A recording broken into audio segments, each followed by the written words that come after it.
Bakit nga ba may mga taong parang laging nauunahan ng iba? Yung kahit anong gawin nila, tila palaging kulelat. Sa trabaho, sa mga oportunidad, sa respeto ng ibang tao. Hindi ito dahil kulang sila sa talino o kakayahan, kundi dahil sa mga ugaling unti-unting sumisira sa kinabukasan nila. Kung ikaw o may kakilala kang ganito, panoorin mo to hanggang dulo. Baka ito na ang reality check na matagal mo nang kailangan. Number 1. Laging umaasa sa iba imbis na gawin ang sarili niyang paraan. Ito ang klase ng taong hindi sanay gumawa ng desisyon para sa sarili niya. Kapag may kailangan siyang gawin, laging may tanong. Kapag may kailangang haraping problema, ang unang instinct ay humanap ng sasalo. Hindi niya iniisip kung paano aayusin ang sitwasyon gamit ang sariling kakayahan. Mas inuuna niyang maghanap ng taong pwedeng umako ng bigat na dapat sanay siya ang gumagampan. Kahit simpleng problema ay pinapalaki niya dahil ayaw niyang direktang harapin ito. Mas madali para sa kanya ang magtago sa likod ng hindi ko alam kaysa magsimulang maghanap ng solusyon. Sa ganitong gawi, unti-unting naaagnas ang kumpiyansa sa sarili. Kasi habang umaasa siya sa iba, hindi niya nabibigyan ng pagkakataon ang sarili niyang matuto, lumaban at tumatag. Umaasa siyang darating ang sagot mula sa labas, pero hindi niya naiisip na nasa kanya rin ang kakayahang lumikha ng sariling solusyon. Dahil dito, habang ang ibang tao ay natututo sa buhay sa pamamagitan ng pagsubok at pagkakamali, siya ay nananatiling bata sa isip at kilos, nakasandal, takot magkamali, at palaging kailangang sabihan kung anong dapat gawin. Wala siyang inisyatibo, wala siyang sariling paninindigan. Kaya sa tuwing may mahirap na desisyong kailangang gawin, siya ang unang umiiwas. At sa paulit-ulit niyang pag-iwas, napipigil ang sariling pag-unlad. Habang ang iba ay natutong humawak ng responsibilidad at tumayo sa gitna ng unos, siya ay nananatiling tagapanood sa sariling buhay.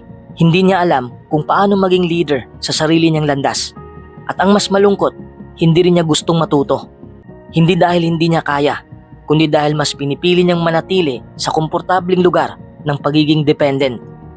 Ang taong ganito ay kadalasang may excuse sa lahat ng bagay. Hindi ko pa kaya. Wala kasi akong alam dyan. Kayo na lang muna. Sa simula, mauunawaan pa siya. Pero kapag naging pattern na ito, nakakapagod na siyang alalayan. Hindi dahil sa ayaw siyang tulungan, kundi dahil hindi siya tumutulong sa sarili niya. Ang responsibilidad na dapat ay pantay na pinaghahatian ay nagiging pabigat para sa mga taong nagmamalasakit sa kanya. Sa mata ng iba, ang ugaling ito ay hindi pagiging mabait o mapagkumbaba. Ito ay senyalis ng kahinaan, isang klase ng pananabutahe sa sarili. Mahirap irespeto ang taong ayaw tumayo sa sariling paa. Kapag laging nakasabit sa desisyon ng iba, kapag hindi marunong magpatakbo ng sarili niyang buhay, darating ang panahon na mapapagod na lang mga taong dati laging nandyan para tumulong. Kasi may limitasyon ang pasensya at may hangganan ang pag-unawa ng kahit sino. At sa oras na mawalan siya ng kakampi, doon niya mararamdaman ang bigat ng mga bagay na dati ay basta na lang niyang ipinapasa sa iba. Sa huli, hindi lang siya naiiwan. Unti-unti na ring nabubura ang pagkatao niya sa paningin ng ibang tao. Ang dating kaibigan, nawawala ng gana. Ang dating partner, nadidismaya. Ang dating taga-suporta, lumalayo kasi walang gustong magsayang ng lakas sa taong ayaw magsikap para sa sarili. Kahit gaano ka pa kamahal ng isang tao, kung paulit-ulit mong ipinapakita na hindi mo kayang panindigan ang sarili mong buhay, kusa silang lalayo. At ang matitira sa'yo ay ang tanong na, bakit nga ba ako iniwan ng lahat? Ang tao na ayaw magsariling sikap ay hindi lang naiiwan, kundi unti-unting nawawala ang boses niya sa sariling kwento. Nawawala ang tiwala sa kanya, hindi dahil sa pagkukulang sa talino o talento, kundi dahil pinipili niyang hindi gamitin ang lakas na nasa loob niya. Sa ganitong ugali, hindi mo lang pinapalampas ang oportunidad. Binabasura mo ang tiwala ng mga taong minsang naniwala sa'yo. At kapag tuluyan ng nawala ang mga taong sumusuporta sa kanya, doon niya marerealize na ang pinakamatinding pagkatalo ay hindi galing sa labas, kundi sa sariling pagsuko. At sa puntong yon, kahit gustuhin niyang bumawi, mahirap na.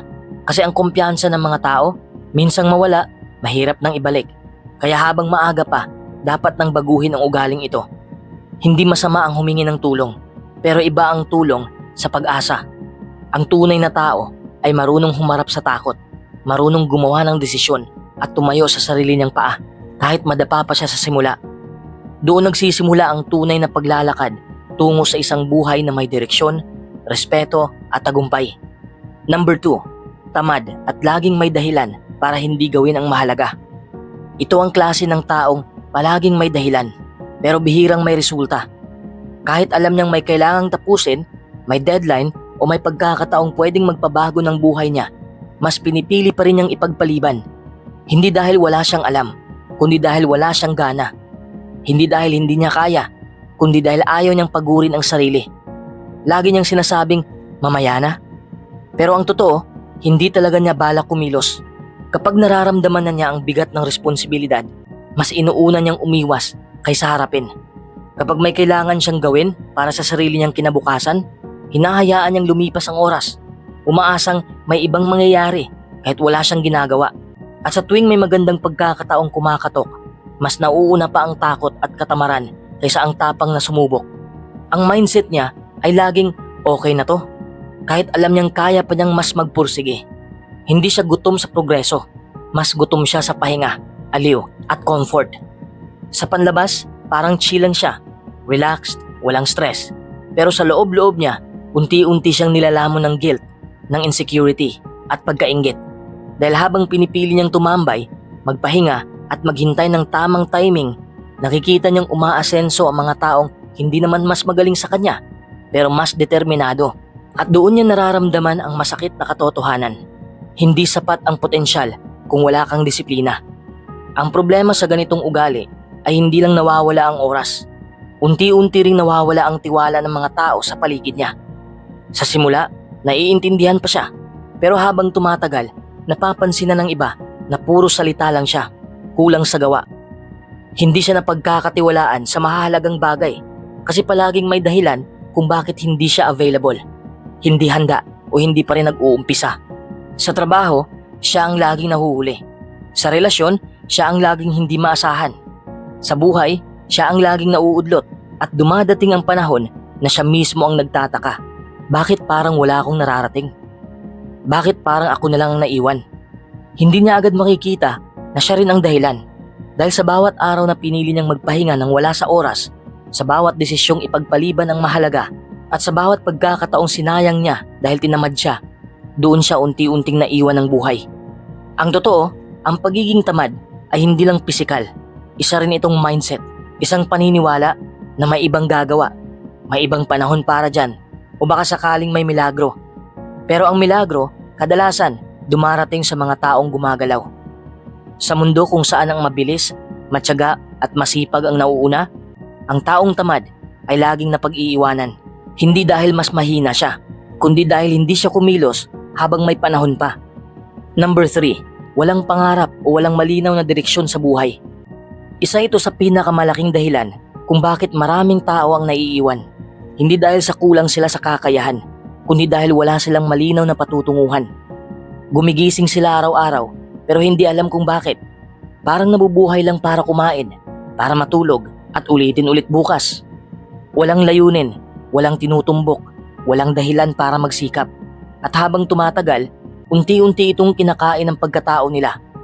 Kahit may potensyal sila, kahit may mga talento na pwedeng paunlarin, walang direksyon ang gumagabay sa kanila.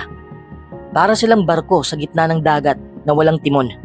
Kahit gaano kalakas ang alon o gaano kaayos ang makina, kung walang patutunguhan, iikot lang sila sa parehong lugar.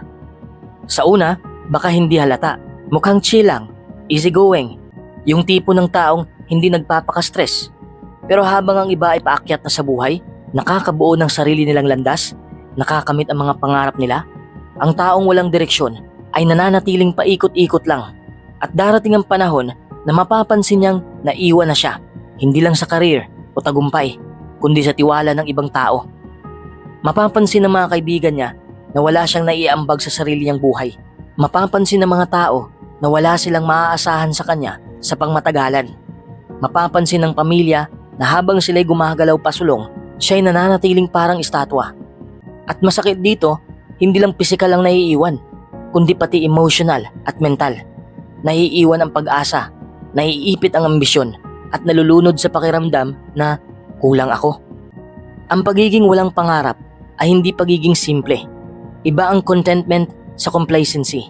Ang taong kontento may dahilan kung bakit siya masaya sa kung anong meron siya. Pero ang taong walang pangarap madalas ay nagtatago lang sa ideyang okay na to. Dahil ayaw niyang harapin ang takot, effort at hirap na kaakibat ng tunay na pag-abot sa isang mas mataas na level ng buhay. Hindi dahil ayaw niyang umangat, kundi dahil ayaw niyang gumalaw. Mas pinipili niyang manatili sa comfort zone, sa trabaho na hindi na siya masaya, sa routine na wala namang kabuluhan, sa mindset na luma at hindi na umaandar. Kasi nga naman, mas madaling manood ng serye kaysa buuin ang pangarap. Mas komportableng tumambay kaysa magsimula ng bago. Pero ang kabayaran ng ganyang comfort ay mabigat. Unti-unting nawawala ang saysay ng bawat araw. At kapag walang direksyon ng isang tao, napakahirap niyang pagkatiwalaan. Hindi mo alam kung saan siya dadalhin ng utak niya bukas. Hindi rin siya madaling samahan kasi paano mo susuportahan ang isang taong hindi rin alam ang sinusundan niya. Mahirap siyang gawing partner, mahirap siyang gawing kaibigan o katuwang sa buhay. Kasi kahit gusto mo siyang tulungan, paano mo siya tutulungan kung wala naman siyang nilalakad na daan? Mapupuno ka ng tanong, hanggang kailan siya ganito? Magbabago pa ba siya? May patutunguhan ba talaga tong samahan namin? At sa ganitong klase ng pagdududa, unti-unting napuputol ang tiwala, respeto at pagmamalasakit. Hindi dahil hindi siya karapat-dapat mahalin, kundi dahil hindi niya pinapakita na kaya niyang dalhin ang sarili niya. Sa huli, hindi talent, talino o kagandahan o kagapuhan ang magdadala sa isang tao sa tagumpay, kundi ang malinaw na direksyon, yung alam niya kung anong gusto niya at araw-araw ay gumagawa siya ng paraan kahit konti lang, kahit pa mabagal, kahit pa hindi perpekto, basta't may galaw, may pag-usad. Kasi ang direksyon ay hindi lang tungkol sa malalaking hakbang. Minsan, ito ay simpleng disiplina. Gumising ng maaga, ayusin ang sarili, aralin ang kailangang matutunan, at magdesisyon araw-araw na hindi susuko. Pero kung wala kang ganon, kahit gaano ka pa katalino o kabait, maiiwan ka talaga. Hindi dahil ayaw ka ng mundo, kundi dahil hindi mo tinulungan ang sarili mong umabante. Number 4. Mahilig manisi kapag may mali. Ito ang uri ng taong kapag may nangyaring hindi maganda, ang unang iniisip ay, sino kayang may kasalanan? Hindi siya marunong humarap sa salamin at tanggapin na baka siya mismo ang may pagkukulang. Para sa kanya, palaging may ibang tao, sistema o sitwasyon na dapat sisihin. Kesyo hindi siya nakahanap ng trabaho dahil walang koneksyon.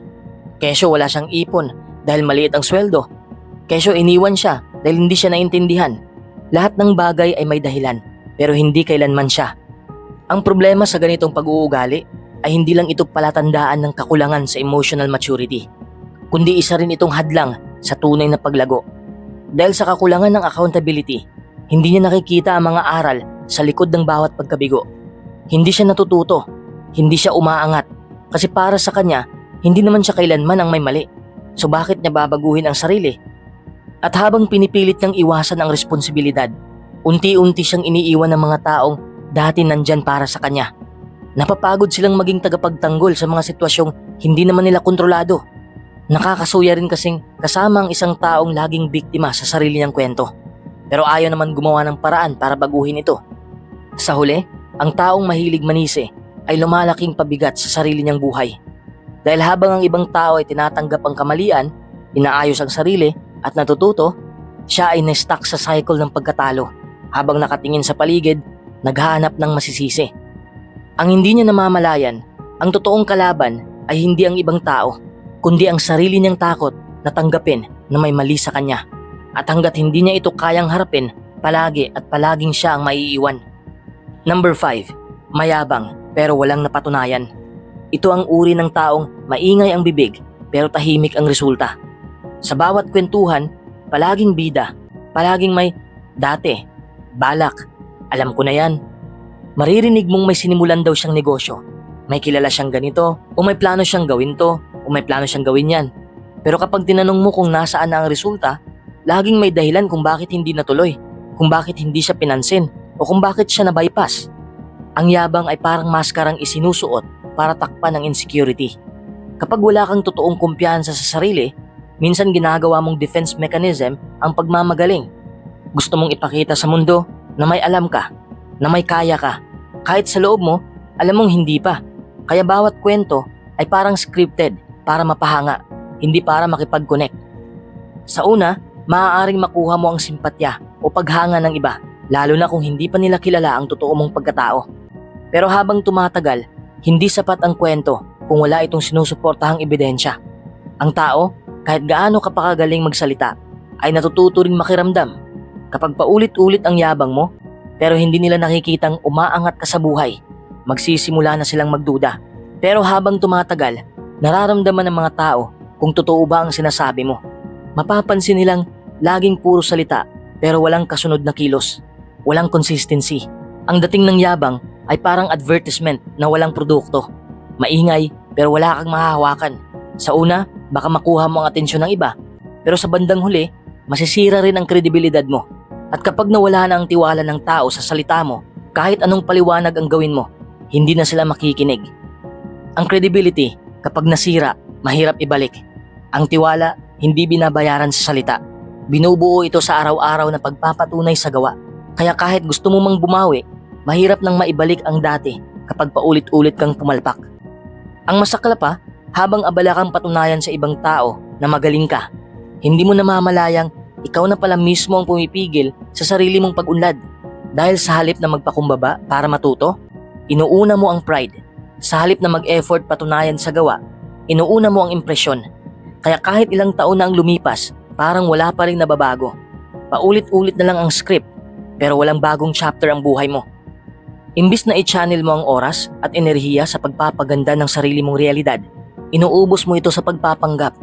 Hindi mo tuloy nakikita na ang mundo ay unti-unti nang sumusulong habang ikaw ay naiiwan sa parehong kwento ng dati. Wala kang personal growth, wala kang legacy, at wala kang tunay na koneksyon sa mga tao. Ito ang dahilan kung bakit ang ganitong tao ay madalas naiiwan. Naiiwan sa career dahil hindi siya mapagkakatiwalaan. Naiiwan sa relasyon dahil hindi siya kayang sandalan. Naiiwan sa buhay dahil hindi siya totoo. Hindi lang sa iba, kundi lalo na sa sarili. Ang unang hakbang para makaalis sa ganitong cycle ay simpleng totoo. Totoo sa sarili, totoo sa kakulangan, at totoo sa pangangailangan na magbago. Hindi mo kailangang ipagyabang ang progress mo dahil ang tunay na pag-asenso, kahit tahimik, nararamdaman ng iba. Number 6, walang emotional control. Mainitin ang ulo, maramdamin, o manipulative. Isa ito sa pinakamapanganib pero kadalasang hindi agad napapansin ng isang taong unti-unting naiiwan ang lahat. Kapag hindi marunong magdala ng emosyon, nagiging pabigat siya sa kahit anong uri ng relasyon, sa pamilya, kaibigan, partner, at kahit sa trabaho. Dahil kahit gaano pa siya katalino o kagaling, kung palaging emosyon ang nauuna sa pagdidesisyon, madalas ay mali ang nagiging hakbang niya. Hindi sapat ang galing o talino kung hindi mo kayang kontrolin ang sarili mo sa harap ng pressure. Sa totoo lang, sa panahon ng krisis, nasusubok ang tunay na maturity ng isang tao.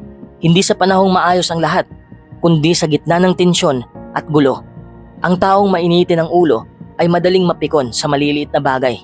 Hindi siya marunong maghintay, hindi siya marunong makinig o magpakumbaba sa gitna ng tensyon. Kapag may konting hindi sumang-ayon sa kanya, agad siyang napapasigaw, napagdadabog o naglalabas ng masasakit na salita. Imbis na ayusin ang sitwasyon, lalo lang niyang pinapalala. Madalas, siya pa ang naniniwalang matapang lang ako. Totoo lang ako. Pero sa totoo lang, hindi ito tapang, kundi kakulangan sa self-control. Hindi mo kailangang sigawan o saktan ng iba para lang marinig. At sa bawat beses na pinapairal niya ang init ng ulo, unti-unting nasisira ang respeto ng mga tao sa kanya.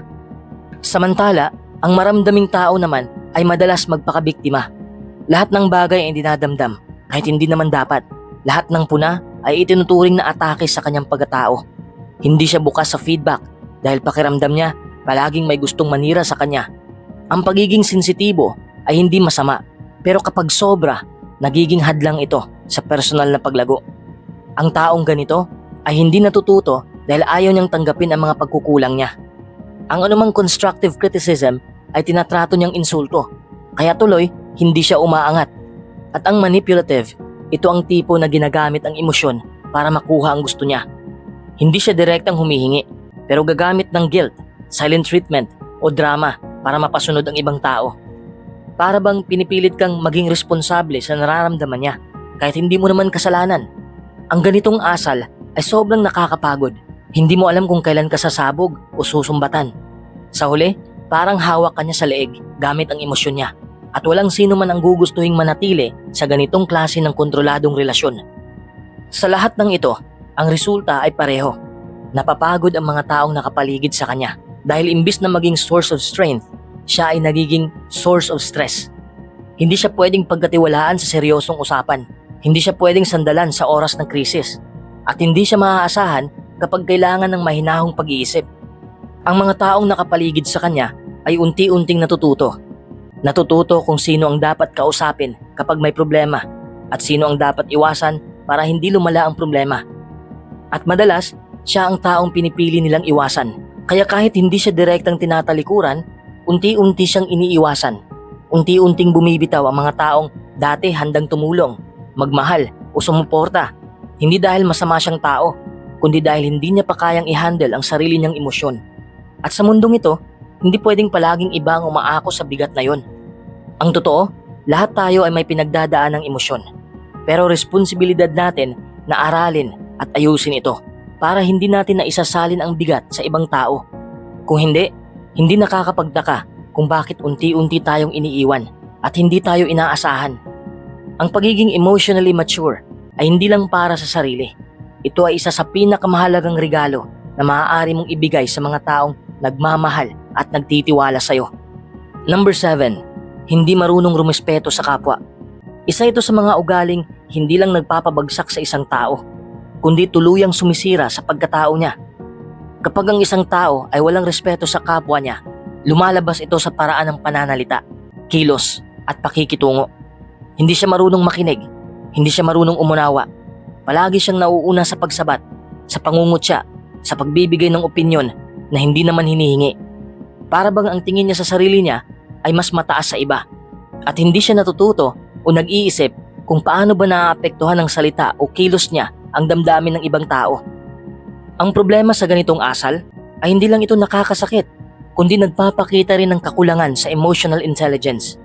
Kapag hindi marunong rumespeto ang isang tao, ipinapakita niya na wala siyang kapasidad para magbigay ng ligtas at maayos na space sa sino mang kasama niya. Nawawala ang tiwala, nawawala ang koneksyon, nawawala ang pagtingin sa kanya bilang isang taong karapat-dapat pakinggan o pagkatiwalaan. Kahit gaano pa siya katalino, kayaman o kagaling, kung ang ugali niya ay puno ng yabang at pangmamaliit sa iba, mababa pa rin ang tingin sa kanya sa mata ng mga taong may prinsipyo. Dahil ang respeto ay hindi option. Ito ay batayang halaga ng isang tunay na lalaking may dignidad. Walang tao ang magtatagal sa piling ng isang taong hindi marunong gumalang. Walang kaibigan ang mananatili sa tabi ng isang taong hindi marunong umintindi. At walang tagumpay ang magtatagal sa kamay ng isang taong walang malasakit sa kapwa. Sa bandang huli, ang taong hindi marunong rumespeto ay palaging nauuwi sa pagiging mag-isa. Hindi dahil wala siyang kakayahan, kundi dahil pinili niyang hindi igalang ang iba habang abala siya sa pagpapakataas sa sarili. Number 8. Takot magbago o takot matuto ng bago. Ito ang isa sa pinakamaselang ugali ng mga taong unti-unting naiiwan ng panahon, ang pagiging sarado sa pagbabago. May mga taong sa unang tingin ay okay naman, maayos magsalita, may potensyal, may pagkakataong umangat. Pero kapag dumating ang punto ng pagbabago, naglalakad pa atras imbis na humakbang pasulong. Para bang ang daming dahilan para umiwas. Hindi ko alam yan. Hindi ko na kayang matuto niyan. Ganito na talaga ako simula't simula. At doon nagsisimula ang unti-unting pagkaburo ng sarili. Hindi lahat ng pagbabago ay madali. Totoo, pero hindi lahat ng hindi madali ay dapat takbuhan. Ang mundo ay umiikot. Ang buhay ay umaandar. Ang teknolohiya, ang kaalaman, ang takbo ng pag-iisip ng tao, lahat yan ay mabilis ang pagbabago. Kaya kung pipiliin mong manatiling pareho kung paano ka kahapon, habang ang iba ay nagsasanay, natututo, sumusubok, ikaw ay maiiwang tila multo sa kasalukuyang panahon. Ang ugaling takot magbago ay madalas nakaugat sa pride o insecurity. Yung takot na magmukhang bago, magkamali o mapahiya. Pero sa totoo lang, ang tunay na kahihiyan ay hindi ang pagkakamali sa bagong tinatahak, kundi ang matagal na pananatili sa pagiging ignorante dahil pinili mong manatili roon. At habang ikaw ay nananatili, ang mundo ay hindi maghihintay. tuloy-tuloy itong iikot. Kaya hindi nakapagtataka kung bakit kahit anong pilit mo sa iisang daang alam mo lang gawin, wala kang ibang marating. Ang taong takot magbago ay parang punong ayaw lumaki. Oo, tumubo ka, pero hindi ka namunga. Hindi mo pinayagan ang sarili mong masaktan, kaya hindi ka rin nagkaroon ng pagkakataong tumibay. At sa huli, kapag tiningnan mo ang paligid, makikita mong ang lahat ay umusad na. Naiwan ka hindi dahil wala kang kakayahan, kundi dahil pinili mong manatili kung saan ka komportable. Ang hindi pagiging bukas sa bagong kaalaman, bagong paraan, bagong pananaw, yan ang unti-unting pumatay sa potensyal ng isang tao. Kasi pag-unlad ay hindi automatic. Pinipili, pinaghihirapan, at higit sa lahat, pinanghahawakan sa kabila ng takot. Pero kung bawat paghamon ay tinatanggihan mo, hindi ka lalago. At kung hindi ka lalago, hindi ka makakasabay. At kapag hindi ka na makasabay, doon ka na lang, sa likod, naiwan ng mga taong mas piniling yakapin ang pagbabago kaysa takbuhan ito. Sa dulo ng lahat, ang isang taong laging naiiwan sa buhay ay hindi basta-basta biktima ng malas o kakulangan sa pagkakataon. Madalas, siya mismo ang dahilan kung bakit hindi siya makausad. Nakaugat ito sa paulit-ulit na mga ugali na hindi niya kinikwestiyon, hindi niya binabago, at minsan pa nga'y ipinagmamalaki pa niya. Hindi sapat ang lakas ng katawan kung ang isipan mo ay mahina sa pananaw. Hindi sapat ang tapang kung ang puso mo ay sarado sa pagbabago. At lalong hindi sapat ang galing kung ang ugali mo ay sagabal sa pag-unlad. Maraming tao ang may potensyal, matalino, may talento, may kakayahan, pero dahil sa mga asal na nagpapabigat sa sarili nila, nauuwi sa panghihinayang ang lahat ng pwedeng sanay na abot nila. Sa totoo lang, hindi kailangan ng perpektong buhay para umangat. Ang kailangan ay bukas na isipan, handang tumanggap ng pagkakamali at tapang na harapin ang sarili. Kailangan mong maging tapat sa kung sino ka ngayon at handang buwagin ang mga paniniwalang humahadlang sa paglago mo. Dahil sa mundong mabilis ang ikot, ang taong ayaw kumilos ay siguradong maiiwan. At kapag naiwan ka na ng panahon, ng oportunidad at ng mga taong dati mong kasama, doon mo mararamdaman ang bigat ng mga desisyong matagal mo nang iniiwasan. Pero hindi pa huli ang lahat dahil ang tunay na tao ay hindi ang laging tama, kundi ang marunong tumanggap, matututo at magbago. Sa huli, ikaw lang ang may hawak ng direksyon ng buhay mo. Kaya kung sawa ka ng maiiwan, panahon na para baguhin ang sarili. Hindi para sa ibang tao, kundi para sa sarili mong dangal, kinabukasan at kapayapaan. At ayan, yan ang 8 ugali ng mga taong laging naiiwan sa buhay. Kung napansin mong may 1 o 2 kang nagagawa sa mga yan, don't worry. Ang mahalaga ay handa kang magbago. Walang huli sa taong gustong umangat. Kung may natutunan ka sa video na to, i-like mo na to at mag-subscribe para sa mas marami pang content na tulad nito. Totoong usapan, diretsyong aral at mga payong kayang baguhin ang takbo ng buhay mo. At kung may kakilala kang kailangan ding marinig to, i-share mo na rin sa kanya. Kita-kits tayo sa next video. Huwag mong hayaang maiwan ka ulit. Tuloy lang sa pag-grow.